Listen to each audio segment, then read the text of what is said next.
وہ عجیب شان نزول ہے اس نظم کی بھی. بات یہ ہے کہ مسلم موعود کا رویا حضور کو لاہور میں ہوا، اس کے بعد جو جلسے ہوئے 4 ہوشیارپور میں، لدھیانہ میں، لاہور میں اور دلی میں. ہوشیارپور کا تو مجھے معلوم ہی نہیں ہوا سکتا جلسہ کب ہے، اس لیے نہیں جا سکے. باقی تینوں میں نے اٹینڈ کیے، تینوں میں حاضر بھی ہوئے. بعض جگہ چھٹی لے کر، بعض جگہ بغیر چھٹی کے چلے گئے. تو دلی کے جلسے میں بھی ہم بغیر چھٹی کے ہی چلے گئے تھے. اصل بات یہ ہے، خیال یہ تھا کہ رات کو جلسہ ہوگا، رات کو جلسہ ختم ہو جائے گا تو گاڑی میں بیٹھیں گے، صبح حاضر ہو جائیں گے. لیکن وہ جلسہ اپنی نوعیت کا عجیب جلسہ تھا کہ جہانگیر پارک میں غالباً تھا. تو وہ کوئی 2-2.5 ہزار آدمی کے قریب نے حلہ بول دیا اس جلسہ گاہ پر. حضرت مرزا ناصر صاحب ابھی تلاوت کر رہے تھے کہ انہوں نے اندر سے شور مچانا شروع کیا. اندر اب بڑے گرم جوش نوجوان بیٹھے تھے، انہوں نے اٹھا کر ان کو باہر پھینک دیا. اب انہوں نے جو فساد شروع کیا تو وہ کوئی گھنٹے 1.5 گھنٹے کے بعد، ابھی حضور کی تقریر جاری تھی، تو وہ جمع غفیر آ گیا جی.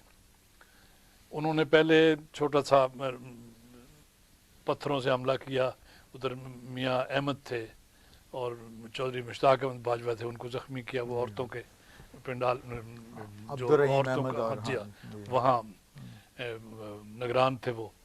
پھر انہوں نے ہمارے تو خیر لگا ہی رہے تھے، وہ پتھر پھینک رہے تھے. ہم نے اتنے میں کوشش کی، ایک دوست آیا، اس نے کہا میاں منیر احمد صاحب کا فرنیچر ہاؤس قریب ہے، وہاں گھنٹیاں پڑی ہوئی ہیں، تو وہاں میں اٹھا لائے. کوئی 60-70 تھی اور اتنے ہی ہم آدمی تھے. چودھری ظفر اللہ خان ان دنوں تھے، وہیں دلی تھے. انہوں نے پولیس کو فون کیا تو پولیس والوں انہوں نے غالباً ڈپٹی کمشنر کو فون کیا تو انہوں نے نتھورا مجسٹریٹ کو ایک بھیج دیا. نتھورا مجسٹریٹ آیا تو اس نے دیکھا کہ یہ اتنا بڑا مجموعہ. اس نے کہا صاحب یہ تو ڈسپرس نہیں ہو سکتا ہے. تو مرزا ناصر احمد صاحب پاس کھڑے تھے، وہ خدا علیہ کے اندر صدر بھی تھے. انہوں نے کہا اچھا پھر آپ سے نہیں ہو سکتا تو ہم کر لیتے ہیں، میں آپ کو 5 منٹ دیتا ہوں اور اگر آپ نہیں کر سکیں گے تو ہم کر لیں گے. تو انہوں نے 35 نوجوانوں کی 2 لائنیں لگوا لی اور جب 2 منٹ گزر گئے تو انہوں نے کہا 2-3 قدم اور آگے آ جائیے. اب نتھورا بڑا مضطرب ہوا، وہ ذرا پریشان سا ہوا. تو جب 5 منٹ ہو گئے تو انہوں نے کہا بزن. تو ہم نے میرے خیال میں 10 منٹ میں منتشر کر دیے وہ سارے.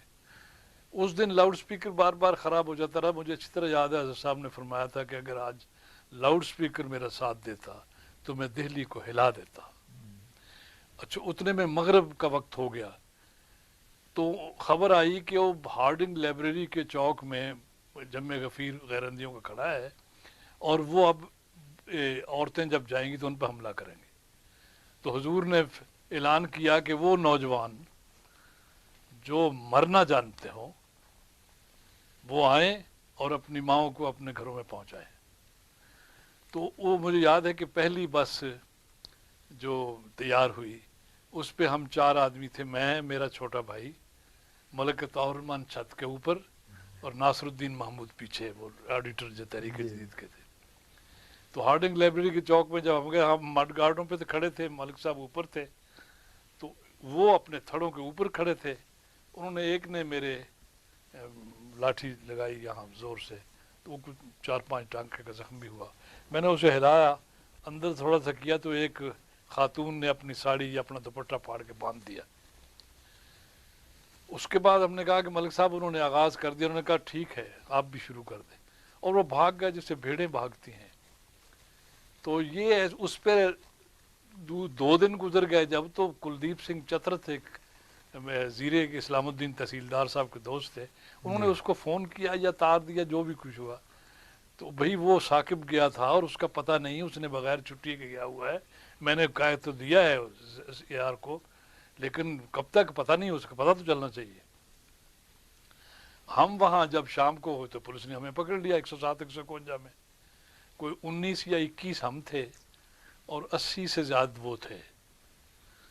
تو قاضی ہاؤس کے تھانے میں ہمیں لے گئے. تو وہ اگلے دن مجھے اس کا پتہ چلا. تیسرے دن میں نے حضور سے اجازت لی، واپس آیا. تو پھر میں نے اسلام کے نام پر ایک نظم لکھی. وہ نظم جماعت میں مقبول تھی، مگر مجھے ہمیشہ بشاشت جو ہوئی ہے اس احساس سے ہوتی رہی ہے اور اب بھی ہے کہ حضرت اماں جان سے 2 دفعہ خدام الانبیاء کی اجتماع سننے کے لیے خود آئیں اور کہا کہ وہ ثاقب کو کہو کہ وہ سنا تم، لیکن وہ اتنی لمبی ہے کہ میں شاید ترنم سے نہ پڑھ سکوں، میں تحت اللفظ آپ کو سنا دیتا ہوں۔ لسن اسلام دلی کے سفر کی داستان غم، بڑا پرہول تھا ہنگامہ بیتاب کا عالم، ان آنکھوں سے بڑے دلدوز منظر دیکھ آیا، حقیقت کے سمجھنے کو بڑا سامان لایا، سکون یوں روند ڈالا نونہالان تعصب نے، مقدر کی فضا یوں خوش خصالان تعصب نے، فلک پر وہ مقدس روح بھی گھبرا گئی ہوگی، وہ صورت چاند سی یہ دیکھ کر شرما گئی ہوگی، تلاوت ہو رہی تھی بزم میں تھا وجد سا طاری، جبینیں خم تھیں اور آنکھوں سے اشک خون تھے جاری، کلام اللہ سے ہر ایک شکاوت دھلتی جاتی تھی، محبت بھرتی جاتی تھی، قدورت دھلتی جاتی تھی، یہ اسلام اور اسلامی وفا سے دور احراری، یہ اسلام اور اسلامی وفا سے دور احراری ہے جن کی معجزن ہر ایک رگ میں خون غداری، یہ جن کی خاکساری سے تکبر شرم سکھائے، اخوت دیکھ کر جن کی حیا پہلو بدل جائے، یہ خاکسار ان دنوں اخوت کا نشان لگایا کرتے تھے، یہ جن کی خاکساری سے تکبر شرم سکھائے، اخوت دیکھ کر جن کی حیا پہلو بدل جائے، نظر گستاخ و بے دید اور زباں میں اوپری تیزی، چلن شاہد کہ سب ہیں ماہرین فتنہ انگیزی، بھرے اجلاس میں بے باک دراتے ہوئے آئے، جنون انگیز تپتے راگ برساتے ہوئے آئے، مان غوغا سا برپا ہو گیا بزم شرافت میں، عجب ایک ہاتھا پائی چھڑ گئی کذب اور صداقت میں، اسی پر بس نہیں یہ زخم خوردہ ذہنیت والے یہاں سے ہو کے مستورات کے پنڈال پر جھپٹے، وہاں خدام کو زخمی کیا،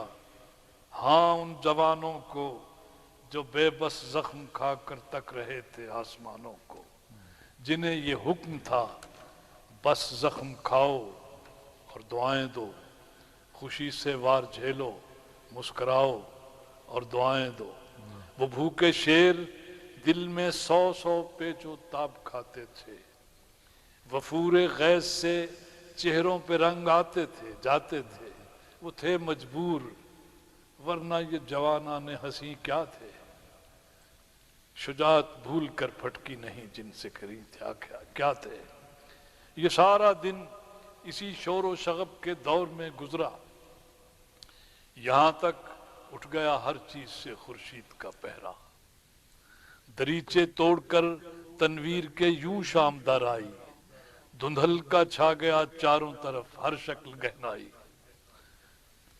دعاؤں پر ہوا اجلاس ختم اور یوں ہوا ارشاد، جوان جو مسکرا کر جھیلیں ہر قسم کی بیداد، وہ جہاں پر کھیلنے کے واسطے میدان میں آئے،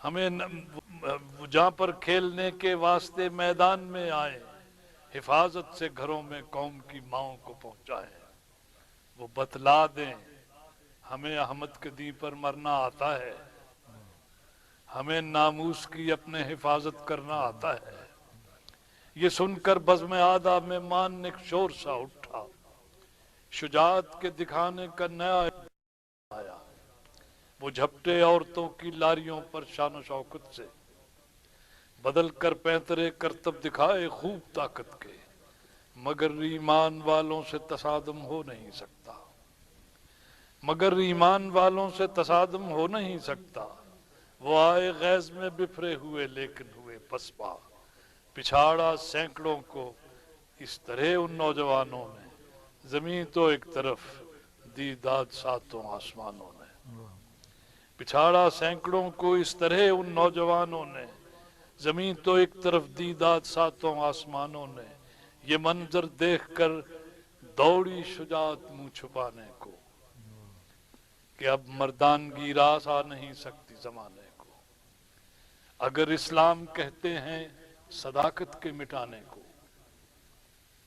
اگر اسلام کہتے ہیں نہتوں کے ستانے کو، اگر اسلام یہ ہے مرد مستورات پر جھپٹے، جواں کہلائیں ملک و قوم کی ناموس پر لپکیں، اگر اسلام قرآن سے تقدر پیدا کرتا ہے، مناجات محمد سے تنفر پیدا کرتا ہے، کیا گریز ہے، اگر اسلام یہ ہے حق سے دل کو ضد سی ہو جائے، جہاں روشن فضائیں ہوں وہاں سے آنکھ شرمائے، تو پھر اس مظہر خلق کے برائے نام سے توبہ، مجھے یہ کفر بہتر ہے تیرے اسلام سے توبہ۔ ماشاءاللہ۔